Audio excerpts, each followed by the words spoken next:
Students, let us take the next poem, Wind, composed by Subramaniam Bharati. Subramaniam Bharati was one of the Tamil poet and writer. He was a journalist also. Basically, he was a teacher. He was born on December 11, 1882 at Itayapuram. He was called with other name Bharatiyar, and he is known as Mahakavi also. He has so many names. So his wife's name was Chalamma, and his father was Chinnaswamy Subramania Iyer, and mother was Elakuni Ammal. He was passed away on September 12, 1921. Now let us come on the lines of the poem Wind. Wind. Here the poet has used apostrophe because the poet is directly calling to the unanimated thing, wind. Wind. Come softly. You have to blow softly, slowly. So with apostrophe, here is the use of personification also, because he takes the wind as animated and as a person. So he is talking with the wind, so here is personification, and he is addressing to the wind, so here is apostrophe. So wind, come softly, you have to blow slowly. Don't break the shutters of the windows.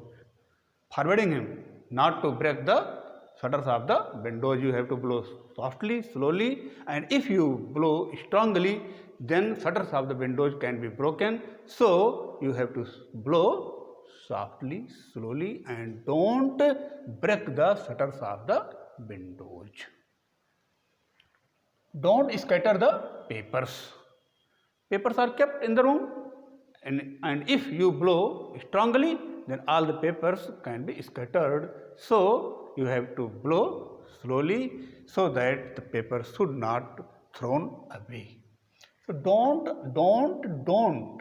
Here the poet is using the same word in each line. So which figure of speech is used here? Guess the name of the figure of speech?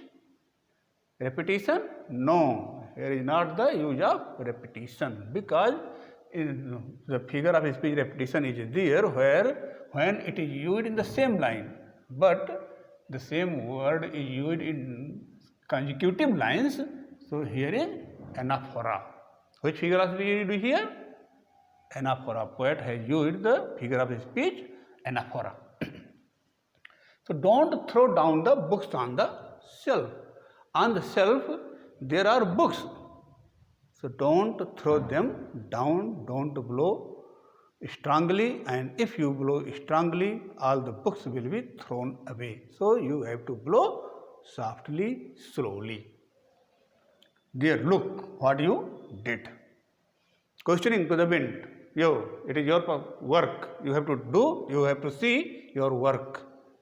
Again, answering the question. You threw them all down. You have thrown all the books and papers down. It is your work, because you tore the pages of the books. You have torn the pages of the books also. You brought rain again, and after this work, this destructive work, you have brought rain again. You are very clever at poking fun at weaklings. You make marks of those things that are weak. You found the books weak, you tore the pages. You found the papers weak, you thrown them away. So whatever you find weak, you destruct, you destroy. So you are very clever at poking fun at weaklings. Those that are weak, weakling means weak. You make fun of those things. So this poem gives a moral that we should make ourselves strong and firm. If we are weak, if we are frail, then we cannot survive in this world. So I think the stanza is clear. Now see the questions that you will attempt yourself. Question number first, what does the poet request in the above lines? Next question, write any two destructive activities of the wind. Last line, name the poetic device used in the above lines. Thank you.